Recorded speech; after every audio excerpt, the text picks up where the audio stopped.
બાપુ સમજવા જેવા શબ્દો છે.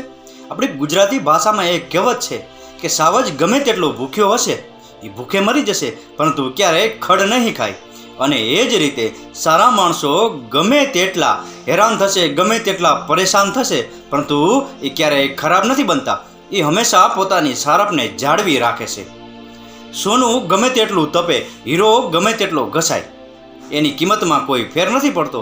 અને એ જ રીતે સારા માણસો ગમે તેવી અઘરી કસોટીમાંથી પણ પસાર થાય ને તો એની સારપમાં જરા પણ ફેર નથી પડતો. આપણા શાસ્ત્રોમાં પણ કહ્યું છે કે આ દુનિયાનો વિનાશ ક્યારનો થઈ ગયો હોત, પરંતુ સારા માણસોના કારણે આ પૃથ્વી એની ધરી ઉપર ટકી રહી છે. અને એટલે જ કહેવું પડે છે કે ખરાબ ગુણધર્મોને દૂર કરી સારા બનવાનો પ્રયાસ કરો, એમાં જ સૌની ભલાઈ છે. રાકેશ ગીરીના આ શબ્દો સમજાય ને વંદન. આપનો દિવસ શુભ રહે. મહાદેવ હર.